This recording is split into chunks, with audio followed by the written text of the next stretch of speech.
할렐루야. 오늘도 우리 주님 앞에 나온 사람들이 복이 있는 줄 믿습니다. 인생은 고해와 같다는 말이 있습니다. 괴로움이 끝이 없는 이 세상이라는 말이지요. 세상은 태어날 때부터 고난의 바다에 던져진 것과 같다는 말입니다.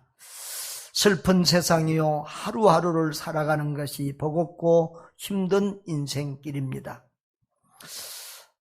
살아가면서 주변에 이렇게 상처받은 사람들을 참 볼 때가 많이 있습니다.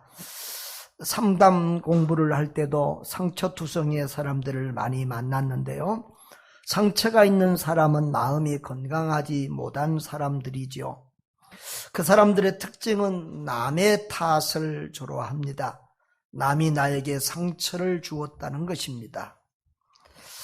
남편에게 상처 주어서 힘들고, 또 부모가 상처를 주어서 인생이 힘들고, 때로는 친척이 또 친구가, 그 누군가가 자기에게 상처를 주어서 자기 인생이 힘들다고 합니다. 그리고 자기에게 상처를 준 그런 사람을 원망하기도 하고, 또 믿는 자들은 그런 사람들을 용서하기 위해서 몸부림치며 울기도 합니다.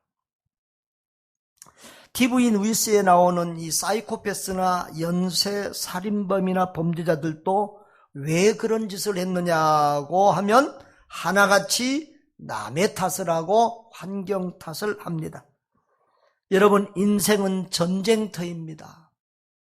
상처를 주지 않고 받지도 않고 살아가는 사람은 이 세상에 아무도 없습니다. 여러분, 그런데 인생을 살다 보면 나에게 상처와 아픔을 주는 사람이 없을 수가 없어요. TV에 나오는 자연인이나 이런 사람들처럼 산중에 혼자 살면서 짐승하고나 살고 농사나 지으면서 살면 모를까? 사회생활을 하면서 인간관계를 가지면서 사는 모든 사람은 나도 모르는 사이에 상처를 주기도 하고 받기도 하는 것입니다. 그런데 상처를 주는 사람만 문제가 아니라 받는 사람도 문제입니다. 사실은 상처를 안 받으면 되거든요. 따라합시다. 상처를 받지 않는 사람이 됩시다. 그러면 어떻게 목사님 상처를 안 받을 수가 있습니까? 여러분, 다이아몬드는 칼의 상처를 받지 않는다. 제가 상담하면서 배운 공부하면서 만든 말인데요. 아무 따라 할 거예요. 다이아몬드는 칼의 상처 받지 않는다. 다이아몬드는 칼보다 훨씬 강도가 셉니다. 그래서 칼이 아무리 날카롭고 그 칼로 다이아몬드를 긁어도 내리쳐도 절대 흠집 하나 생기지 않습니다. 남이 나에게 상처 주는 것을 안 당하려고 하면 우리는 아무런 사람도 만날 수도 없고 사회생활을 정상으로 할 수도 없습니다. 우리가 일반적인 삶을 살면서 상처를 안 받고 살려고 하면 남이 아니라 나를 바꿔야 되는 것입니다. 내가 변화돼야 되는 것입니다. 내 마음이 강해지고 내 심령이 강하여져야 되는 것입니다. 여러분, 참 인생을 살면서 우리가 멘탈이 약하면, 이게 남에게 상처를 잘 받으면 사실은 남에게 휘둘리는 인생을 살게 돼요. 다른 사람 때문에 내가 불행해지기도 하고 행복해지기도 해요. 그러면 쉽게 말하면 내 행복이, 내 인생이 다른 사람에 의해서 좌지우지되고 다른 사람에게 의해서 휘둘리는 내 인생이 아니라 남의 인생이 되고 맙니다. 여러분, 정말 진정으로 바른 정체성을 가지고 바른 건강한 자존감을 가지고 상처받지 않는 그런 삶을 살기를 주의 이름으로 축복합니다. 우리가 상처받지 않고 살기 위해서는 내 자신의 영혼과 마음을 건강하게 하는 방법밖에 없습니다. 사람 살다 보면은 남에게 상처를 잘 받는 사람이 있어요. 여러분, 두부같이 부드러운 것은요, 두부는요, 바람만 불어도 흔들려요. 그리고 종이만 지나가도 찢기고 베어요. 그런 것처럼 우리가 연약하면 별 별것도 아닌 일에 시험 들고 상처받거든요. 근데 심령이 건강하면 웬만한 일은 잘 소화하고 넘어가고 또 이렇게 상처를 받지 않게 됩니다. 얼마 전에 이렇게 건강이 좀 좋지 않은 사람인데 누가 옆에서 하는 말이 그 사람에게 참 상처가 되겠다 그런 생각을 한 적이 있습니다. 얼마나 힘들까 그런 생각이 들어서 좀 시간이 지난 후에 힘드시죠? 그랬더니 아닙니다. 나에게 상처를 준 그 사람도 어려운 환경에서 자라서 그 사람도 이렇게 환자니까 그 사람도 힘든 사람이니까 남을 힘들게 하지요. 그러면서 이해를 하고 또 그 사람에 대한 그런 좋지 않은 감정도 없고 그래서 이분은 몸은 건강치 못해도 마음이 심령이 참 건강한 사람이다 생각하면서 감동을 받았던 적이 있습니다. 여러분, 육신의 건강보다 더 중요한 것은 마음의 건강입니다. 심령의 근심은 뼈를 마르게 한다고 했습니다. 마음이 건강한 여러분 되시기를 바랍니다. 또 그런데 마음의 건강보다 더 중요한 것은 영혼의 건강입니다. 그런데 이 영혼과 마음과 이 육체는 서로 연관성을 가지고 있어요. 그러니까 육체가 건강해야 마음이 건강하고 또 영혼이 건강하게 되고 또 반대로 영혼이 건강하면 또 심령이 마음도 건강해지고 육체도 건강해지게 되어집니다. 그런데 세상 사람들은 육체가 마음을 지배하는 그런 삶을 살지만 우리 그리스도인들은 영적으로 건강해서 믿음이 강건해서 또 그 믿음이 그 영혼이 마음 심령을 강하게 하고 또 육신을 컨트롤하고 다스리는 그런 건강한 삶을 살 수 있어야 할 것입니다. 누가 뭐래도 상처를 쉽게 받지 않는 사람을 심리학에서는 자존감이 강한 사람이라고 합니다. 여러분, 자존감이 강한 사람들은 상처를 잘 받지 않습니다. 우리가 서울대생한테 이 무식한 사람아 그렇게 말을 해도 그 사람은 상처받거나 시험에 들지 잘 않습니다. 왜냐하면 자기 지식에 대한 자존감이 있기 때문에 그렇습니다. 그런데 학력이 낮고 못 배운 사람한테 에이 무식한 사람아 그러면은 금방 상처받고 시험이 됩니다. 큰 부자에게 외제차 쫙 벤치차 보여주면서 당신은 이런 거 없지? 그래도 그 사람은 웃습니다. 마음대로 살 수 있는 사람이기 때문에 그렇습니다. 그런데 가난하고 어려운 사람한테 그런 말 하면은 이 사람이 나를 돈 없다고 무시한다고 시험에 들곤 상처를 받곤 합니다. 여러분, 상처를 주는 사람도 문제지만 상처를 받는 사람도 어리석은 사람입니다. 그러므로 우리는 상처를 받지 않는 굳건한 사람이 되기 위해서 우리의 심령을, 우리의 영혼을 강건하게 해야 될 줄 믿습니다. 우리 문승주 선교사님이 사람이 참 좋아요. 뒤라면 참 좋고 좀 성격도 참 좋은데요. 이렇게 그래서 우리가 같이 가까이 지내니까 농담도 자주 하는데 그 친구가 자꾸 웃으면서 하는 말이 있습니다. 나한테 이제 사석에는 형님 그렇게도 하는데 형님 내가 돈이 없지 가오가 없어요? 그럽니다. 가오가 뭔지 아시나요?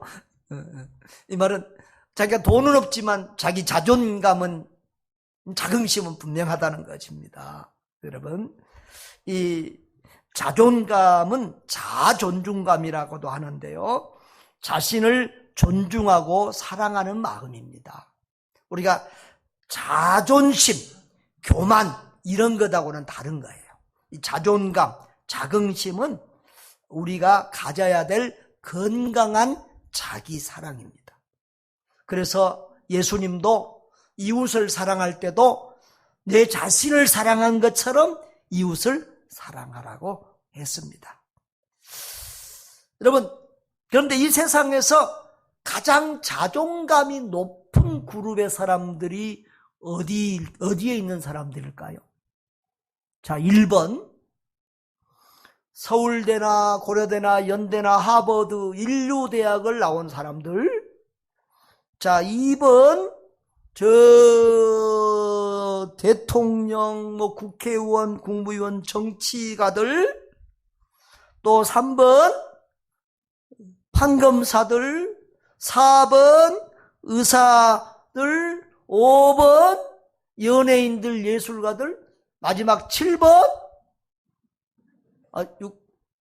6번으로 가야 돼요? 네, 마지막으로. 너무 많으니까. 기독교인들. 어떤 사람이어야 돼요? 그리스도인들이어야 돼요. 정상적인 그리스도인이라면 이 사람은 이 세상 사람 어떤 사람들보다 자존감이 더 강하고 자기 정체성이 분명해야 될 줄 믿습니다. 오늘 본문에서 바울 사도는 자기에 대한 분명한 자존감, 자기 정체성을 분명히 말합니다. 8절에는 자기는 참된 사람, 누가 뭐래도 자기는 참된 사람이라는 거예요. 9절에서는 자기는 유명한 사람이라는 거예요. 또 자기는 어떤 어려움을 겪어도 반드시 이길 수 있는 사람이라는 거예요. 10절에서는 항상 기뻐하는 사람이라는 거예요. 또 다른 사람들을 부유하게 도와주는 사람이라는 거예요. 그리고 모든 것을 가진 사람이라고 자기는 그렇게 자기 정체성을 분명히 가지고 있고 자존감을 아주 분명하게 이렇게 가지고 있는 것을 봅니다. 여러분,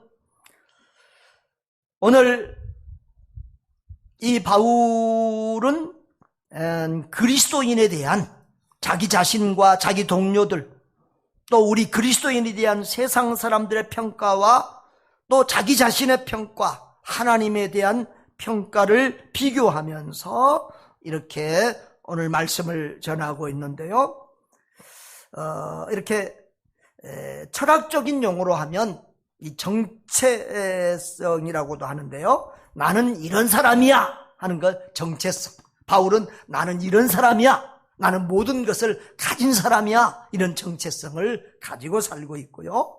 또 심리학적인 용어로 하면 자존감이라고 표현할 수 있는데, 나는 이런 사람이야, 자기는 모든 것을 가진 그런 사람이라고 강한 자존감을 가지고 사는, 열등감의 반대라고 볼 수도 있는데 이런 자존감을 가지고 있는 바울의 모습을 봅니다. 이것은 바울과 그 일행뿐만 아니라 모든 신실한 그리스도인이 가져야 될 그리스도인의 정체성이요 자존감인 줄 믿습니다. 자, 첫 번째로 그리스도인은 속이는 자 같으나 참된 사람입니다. 고린도서 6장 8절 후반부에 보면은 우리는 속이는 자 같으나 참되고, 할렐루야. 세상 사람들이 볼 때 복음을 전하는 사람들은 속이는 사람 같아요. 죄인이라도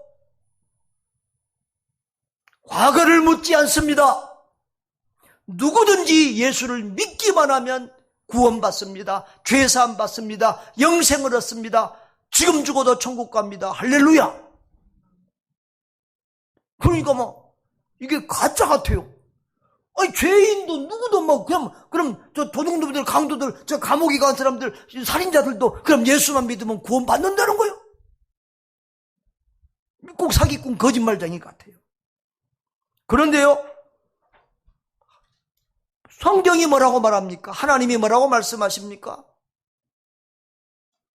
하나님이 세상을 이처럼 사랑하사 독생자 예수 그리스도를 주셨으니 누구든지 저를 믿는 자는 멸망하지 않고 영생을 얻는다. 할렐루야. 영생을 얻는다는 말은 죄사함 받고 구원받고 천국 간다는 말입니다. 할렐루야. 하나님이 약속하셨습니다. 성경이 말씀하셨습니다. 예수님은 요한복음 8장 32절에서 진리를 알지니 진리가 너희를 자유롭게 하리라고 했습니다. 요한복음 14장 6절에서는 내가 곧 길이요 진리요 생명이니 나로 말미암지 않고는 아버지께로 올 자가 없느니라고 했습니다. 사람이 거짓말하지 주님이 거짓말하지 않습니다. 할렐루야. 누가 뭐라고 해도 하나님의 말씀 복음은 진리입니다. 그러므로 그 복음을 믿고 전하는 그리스도인은 참된 사람들인 줄 믿습니다. 또한 그리스도인은 무명한 자 같으나 유명한 자입니다. 요한 고린도후서 6장 9절에 보면은 무명한 자 같으나 유명한 자요 그랬습니다. 무명한 자라는 말이 뭔 말입니까? 이름 없는 사람이라는 말이에요. 유명한 사람은 이름 있는 사람, 아주 알아주는 사람이라는 말이죠. 여러분, 세상 사람들은 정치인, 판검사, 의사, 장군, 삼성그룹 회장 같은 이런 사람들 알아줍니다. 우리는 누가 잘 알아주지 않습니다. 그렇죠? 여러분 유명하지 않죠? 네.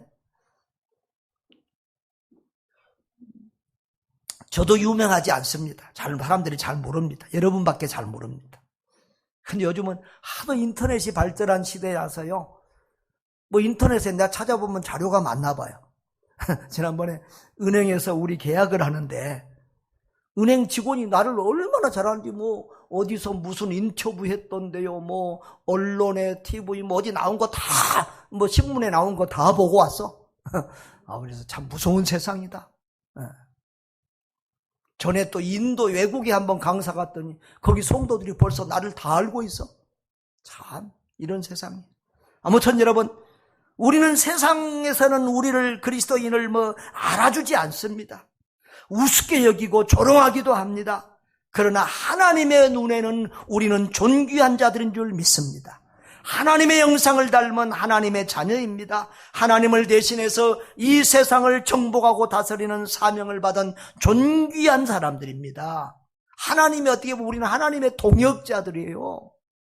하나님이 창조하신 유일무이한 걸작품입니다. 이 세상 물건들은 막 짝퉁으로 막 치려냅니다. 그렇죠? 여러분, 유명한 명화들 있죠. 원작, 원품도요, 사실은 한 장이 아니라 몇 장까지는 그걸 원품으로 인정해 주는 거예요. 그런데요, 인간은 하나님의 걸작품은 인류 역사에 단 하나밖에 없어요. 할렐루야! 과거에도 현재에도 미래에도 나 같은 사람은 나 하나밖에 없다. 하나님은 그렇게 우리를 존귀한 유일무이한 걸작품으로 창조했음을 믿으시기를 바랍니다. 또한 하나님은 우리에게 내가 너를 구속하였고 내가 너를 지명하여 불렀나니 너는 내 것이라 그렇게 말씀합니다. 내가 너를 구속했다는 거예요. 예수 그리스도의 피값으로 너를 구원했다는 거예요. 그리고 내가 너 이름을 알고 너를 지명해서 불렀다는 거예요. 그래서 너는 내 것이라는 거예요. 할렐루야. 한번 고백합시다. 나는 하나님의 것입니다. 그리고 이사야서 43장 4절에서 하나님은 이렇게 말합니다. 내가 내 눈에 보배롭고 존귀하며 내가 너를 사랑하였어. 우리는 하나님이 보실 때 보배롭고 존귀하고 정말 눈에 넣어도 아프지 않을 만큼 살아가는 존재라는 거예요. 이 손잡은 사람들이 주변에 많아서 그 사람들은 아주 기회만 있으면, 틈만 있으면 손자 자랑해 보려고 그러더만요. 원래 그런 거 자식 자랑하고 손자 자랑하면 돈 내놓고 하라고 그러는데 염치 없는 사람들이 돈도 안 내고, 그리고 나보다 나이도 적고 후배들이 그 눈치 없이 그런 짓을 하면 얄미울 때가 있어요. 근데요, 보통 예쁘고 사랑스러울 때 뭐라고 그러죠? 눈에 넣어도 아프지 않다고. 눈에 넣으자. 눈에는요, 조그만 티끌 먼지 하나만 들어가도 얼마나 아픈데, 얼마나 사랑스러우면 눈에 넣어도 아프지 않다고 하겠어요. 내 눈에 보배롭고 존귀하고 사랑스러운 존재, 바로 그런 존재, 하나님 앞에서 그런 존재가 저와 여러분인 줄 믿습니다. 하나님은 우리 한 사람의 생명을 온 천하보다 귀하다고 합니다. 한 사람이 온 천하보다 귀해요. 할렐루야. 네? 우리 미도족발의 우리 최미옥 사장님 오늘 오셨어요. 할렐루야. 한 영혼이 천하보다 귀하기 때문에 하나님께서 우리 전도자들을 보내서 저 영혼을 다시 주께로 인도한 줄 믿습니다. 할렐루야. 하나님이 우리를 얼마나 사랑한지 우리가 죄인 되었을 때 독생자 예수 그리스도를 우리를 위하여 십자가에 내어주셨어요. 우리 한번 읽어볼까요? 우리가 아직 죄인 되었을 때 그리스도께서 우리를 위하여 죽으심으로 하나님께서 우리에 대한 자기의 사랑을 확증하셨느니라. 할렐루야. 또 로마서 8장 32절에 보면 이렇게 말했어요. 자기 아들을 아끼지 않고 우리를 위해서 내어주신 하나님이 어찌 그 아들과 함께 모든 것을 우리에게 주시지 않겠느냐. 아니 하나밖에 없는 아들까지 내어주신 하나님이 뭘 아끼겠느냐는 거예요. 할렐루야. 하나님이 그렇게 우리를 사랑하십니다. 또 로마서 8장 35절 39절을 보면은 하나님이 우리를 얼마나 사랑하시는지 하늘 아래에 있는 것이나 하늘 위에 있는 것이나 현재의 일이나 미래의 일이나 장래의 일이나 그 어느 것도 하나님의 사랑에서 우리를 끊을 수 없다라고 말씀하셨습니다. 할렐루야. 하나님이 그렇게 우리를 사랑하시니까 우리는 세상 사람들이 우리를 뭐라고 해도 하나님이 내 아버지시다. 하나님은 나를 사랑하신다. 하나님은 나를 보배롭고 존귀하게 여기신다 하는 이런 확신, 이런 자존감을 가지고 사시기를 바랍니다. 한번 따라합시다. 하나님이 내 아버지입니다. 나는 하나님의 보배롭고 존귀한 자입니다.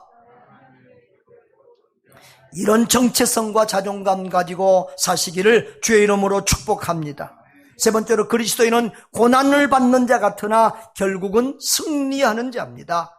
고린도후서 9장 6절을 보면 죽은 자 같으나 보라 우리가 살아있고 징계를 받는 자 같으나 죽임을 당하지 아니하고 라고 했습니다.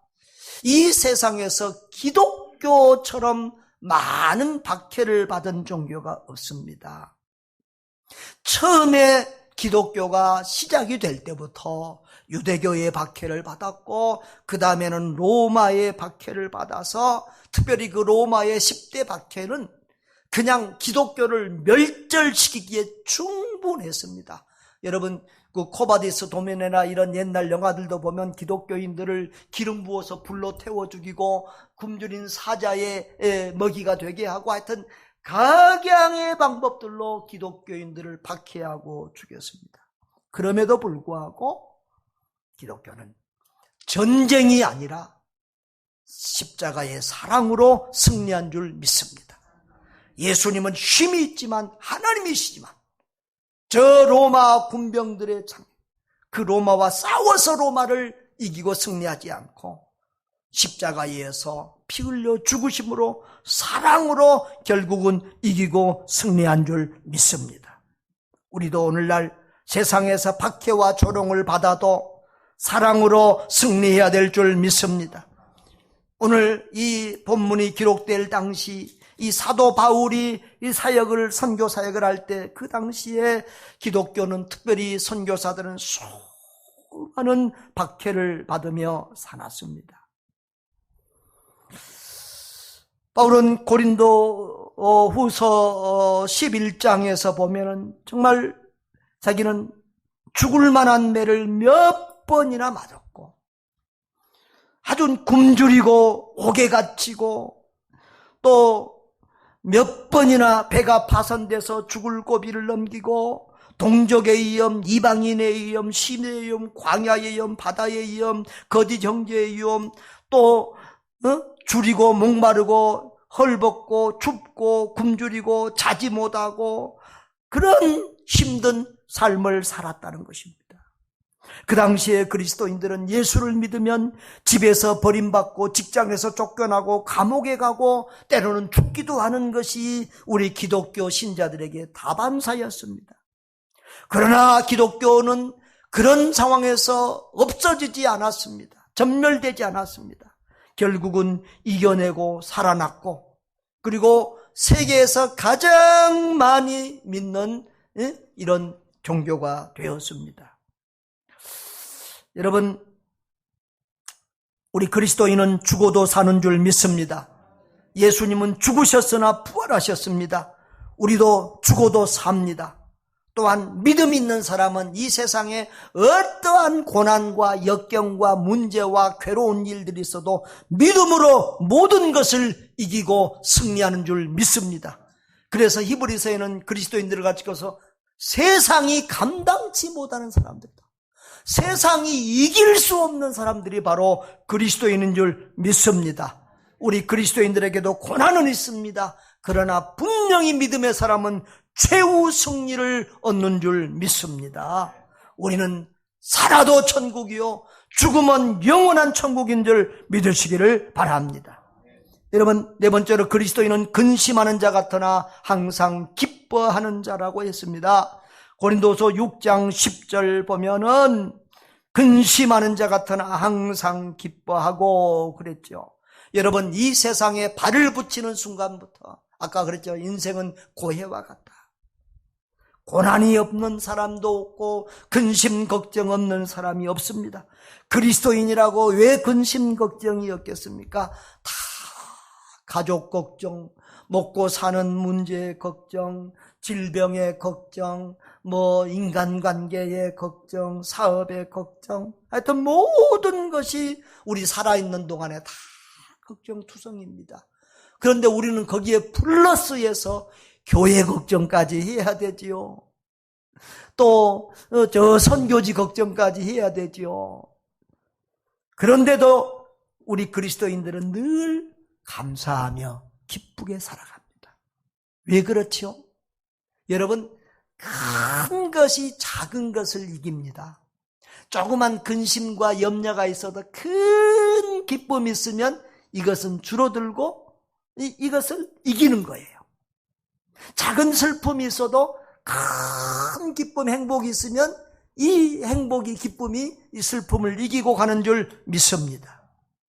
여러분, 우리도 세상에서 염려와 걱정이 있지만 우리가 받은 구원의 은혜가 너무 크고 그 구원의 기쁨과 감격, 그리고 날마다 삶 속에서 우리를 찾아와 주시고 만나 주시고 은혜 베풀어 주신 그 주님과의 교통, 그 은혜가 얼마나 감사한지, 얼마나 행복한지, 모든 세상 염려 근심을 넉넉히 이기고 우리는 항상 감사하며 기쁘게 살게 되는 줄 믿습니다.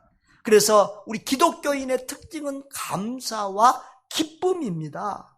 믿음이 좋은 성도는, 성령 충만한 성도는 늘 감사와 기쁨의 삶을 살게 됩니다. 여러분, 하나님은 모든 것을 합력하여 선을 이루시는 하나님인 줄 믿으십니까? 그래서 성도들은 어떤 환난 중에도 즐거워한다고 로마서 5장 3절에 말합니다. 환난이나 질고나 고통이나 모든 것이 결국은 합력하여 선을 이룰 거기 때문에 오늘 내가 받은 상처나 고통과 아픔과 배신감과 사기당한 것과 억울한 것과 그 모든 것도 결국은 합력하여 선이 되고 복이 되는 것을 우리는 믿기 때문에 할렐루야, 우리는 상처받지 않고 오히려 감사로 승리할 수 있는 줄 믿습니다. 성령 충만한 성도는 항상 기뻐하고 쉬지 않고 기도하고 범사에 감사합니다. 그래서 사도 바울은 감옥에 살면서도 늘 주 안에서 주님과 교통하면서 기쁨이 충만한 삶을 살았습니다. 그래서 감옥에 있는 사람이 밖에 자유한 사람들에게 이렇게 말하지요. 주 안에서 항상 기뻐하라. 내가 다시 말하노니 기뻐하라. 할렐루야. 하나님이 주시는 넘치는 은혜와 기쁨으로 세상 염려와 고통을 넉넉히 이기고 행복한 삶을 사시기를 주의 이름으로 축복합니다. 다섯 번째로, 그리스도인은 가난한 자 같으나 많은 사람을 부요하게 하는 사람입니다. 바울 사도는 물질적으로 가난한 삶을 살았습니다. 그러나 그는 예수 그리스도의 복음을 전파하여 수많은 사람을 구원했습니다. 제가 지금 은퇴하면 저는 빚만 있습니다. 그런데 저는 내가 가난하다고 생각해 본 적이 한 번도 없습니다. 저 삼성그룹 회장이나 LG 회장이나 큰 부자들을 부러워해 본 적이 하나도 없습니다. 저는 조그만 교회의 목사입니다. 그런데 대통령도 전혀 부럽지 않습니다. 여러분, 예수 믿는 것처럼 행복한 삶이 없습니다. 여러분, 또 이 복음을 전하여 다른 사람의 이 예수 믿고 구원받고 행복한 삶을 누리게 하는 이 일처럼 보람있고 행복하고 감사한 삶이 없습니다. 그래서 우리 선교사님들은 이 잘 사는 고국을 두고 애국에 가서 살면서도 기쁘고 감사하게 그 사명을 감당하는 거예요. 그러니까 옛날엔 우리 김선원 선교사님 이제 미국 가셨는데 뉴욕 공항에서 이 21시간을 기다렸다가 지금 샌프란시스코 공항에서 21시간을 기다렸다가 지금 뉴욕에 둘째 아들 집에 이렇게 갔다고 그러는데 30년 전에 유럽, 오스트리아, 독일 간다고 할 때는 사람들이 다 부러워했다는 거예요. 그런데 지금 와서 한국 와서 보니까 한국이 너무 좋다는 겁니다. 한국이 최고라는 겁니다. 여러분, 이런 나라를 두고 대부분 우리 선교사님들이 사는 나라는 정말 가난하고 어려운 나라들입니다. 한국 가서 보면 정말 다 놀랍니다.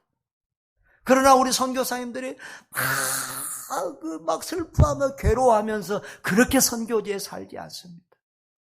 왜냐하면 영혼을 구원하는 기쁨이 너무 감사하기 때문입니다.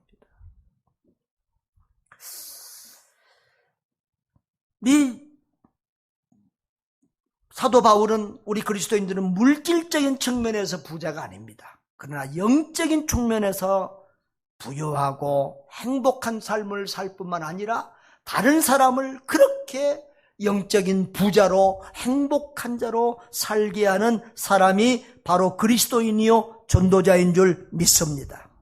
여러분, 예수님을 믿는다고 다 물질적인 부자가 되는 것은 아닙니다. 그러나 분명한 것은 예수를 잘 믿으면 영적인 부자가 되고 마음의 부자가 되고 행복한 삶, 감사와 기쁨이 넘치는 삶을 사는 사람이 되는 것은 분명합니다.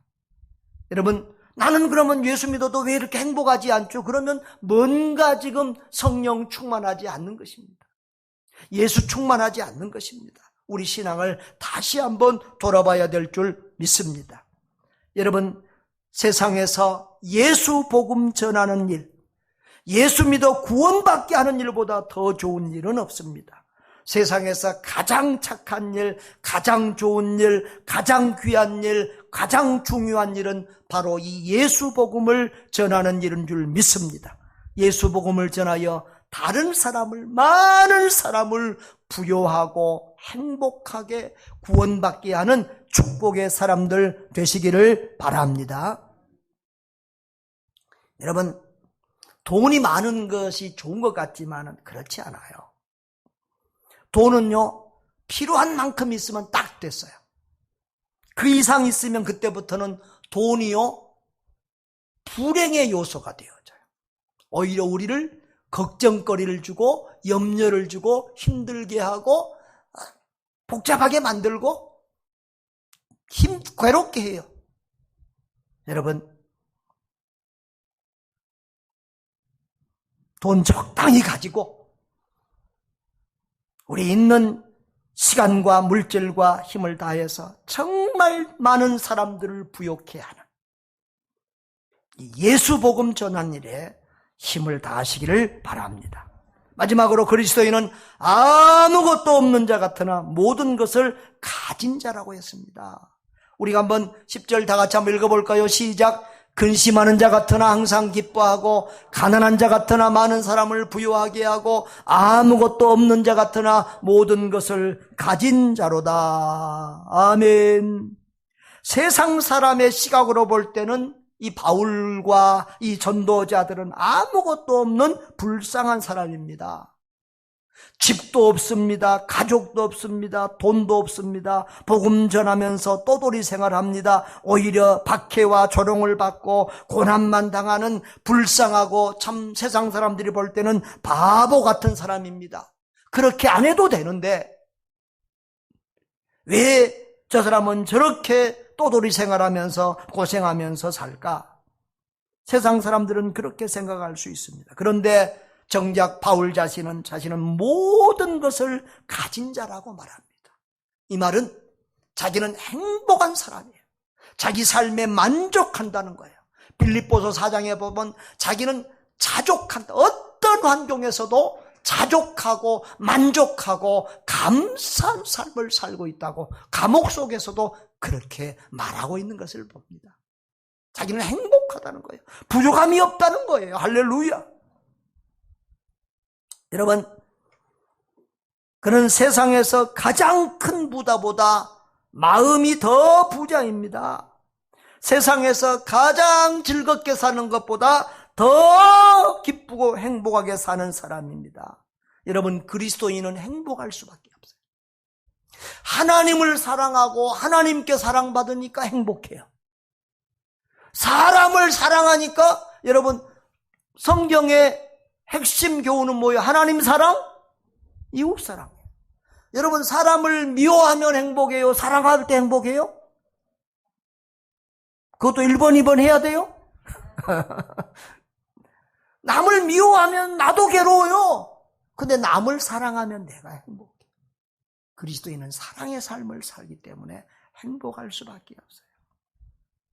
성령님이 충만해서 내 마음을, 내 삶을 컨트롤하니까 행복할 수밖에 없어요. 여러분, 돈이 많은 사람이 부자가 아니라요, 남을 돕는 사람이 부자예요. 큰 부자인데도 조금 더 계속 더 가지기 원하는 사람, 이 사람은 가난한 거렁뱅이에요. 그런데 자가도 없어도 남한테 주고 베풀고 나누는 사람, 이 사람이 부자인 줄 믿습니다. 우리 그리스도인들은 남을 돕고 베풀면서 나누면서 사니까 행복할 수밖에 없어요. 우리 교회는 작은 교회지만 또 가난한 교회지만 우리 교회는 주고 베풀고 나누면서 사니까 우리 교회는 큰 교회요, 부자 교회인 줄 믿습니다. 할렐루야. 여러분, 무엇보다도 이 예수 복음 전에서 지옥 갈 사람을 천국으로 인도하는 일처럼 감사하고 행복하고 보람 있는 일은 없어요. 우리 붕어빵, 나는 붕어빵 전도왕 그러는데 장로님은 붕어빵 대통령 그렇게 불러주시면 좋아하더라고. 그래서 요즘 붕어빵 대통령 그러는데, 예. 이 붕어빵 전도왕 우리 박 장로님은 오늘 지금 이제 문성주 선교사님하고 다른 교회 지금 붕어빵 굽고 또 그 교회 설교도 하고 이러면 이렇게 가서 이렇게 오전 오후로 섬기고 있는데, 이분은 지금 전도하기 위해서 겨울에 집에서 나와서 아직까지 못 들어갔어요. 교회 왔는데 보니까 겨울옷 또 보통 양복이 아니라 두꺼운 겨울 양복을 그대로 입고 오셨어요. 신발도 다 들어가는데 그 신발이 좋은지 지난번에 하나 드렸더니 안 신고 다니고 옛날 그 신발 신고 다니잖아요. 그래서 양복을, 우리 이제 선교사님들 오면 양복을 이렇게 사드릴 때가 있는데, 선교사님 사드리면서 양복을 한 벌 이렇게 사드렸는데 또 허리띠가 다 떨어져 갖고 있어요.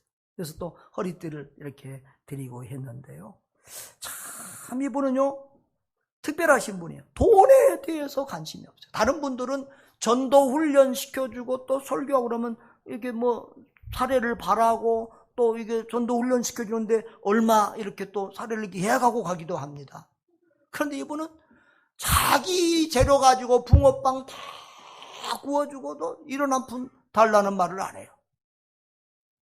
아니, 그러니까 이번에 훈련하고도요, 진짜 한 푼도 안 주는 교회들도 있더라고요. 가서 말씀 전하고 붕어빵 부어주고 그랬는데도 이런 한 푼 인사도 안 하는 교회들도 있어요. 참 특이한 교회들이에요. 다 하늘에서 믿음이 좋아서 다 하늘에서 떨어진 줄 아나 봐. 아무튼 이분은 이 붕어빵도 공짜로 주고 또 본인이 쓴 붕어빵 그 전도 책자도 거의 다 보면 전도하면서 공짜로 다 줘요. 또 전도하려고 꽃도 사가고 다른 선물도 사갈 때가 많아요.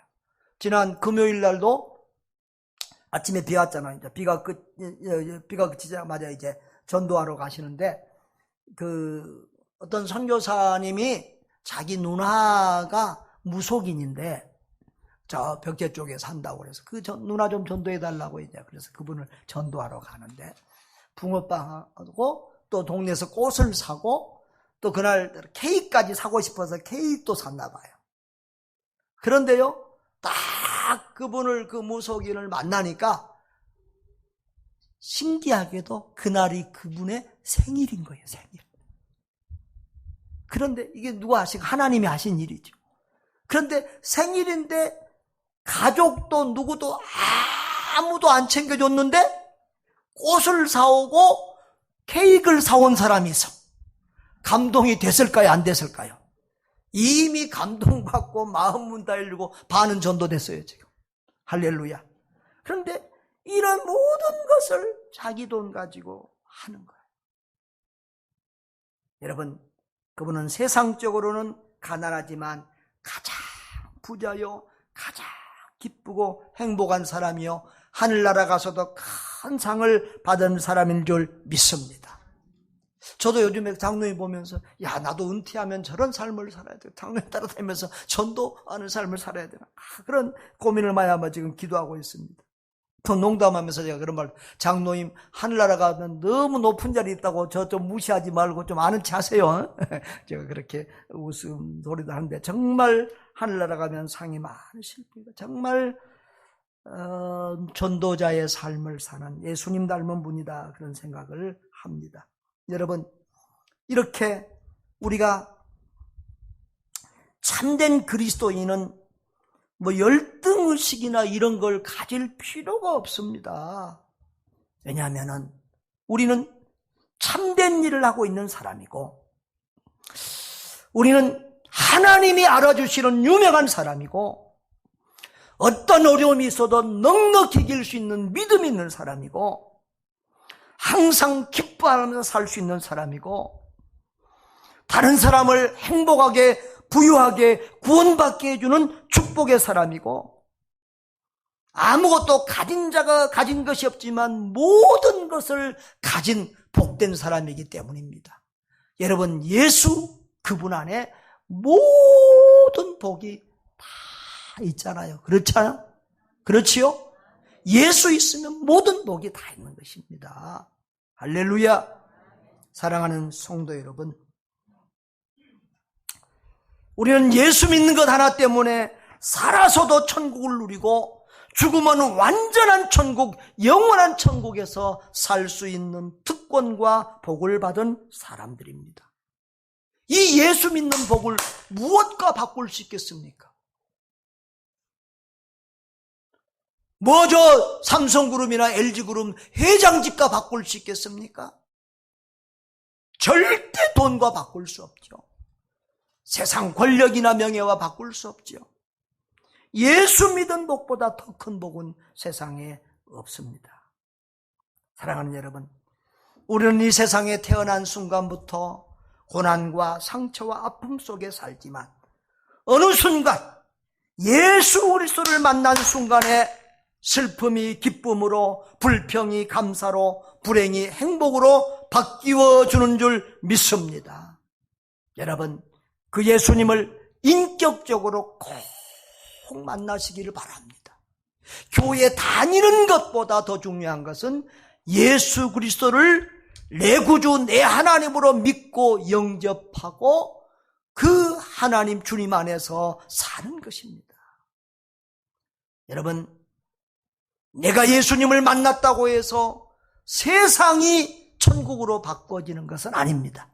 그러나 내 심령은, 지옥 같은 심령은 천국 같은 심령으로 확실히 바뀌어주는 것을 믿으시기를 바랍니다. 예수님을 인격적으로 만나고 확실히 믿으면 생각이 바뀌고 가치관이 바뀌고 인생의 목표가 바뀝니다. 삶이 바뀌고 운명이 바뀝니다.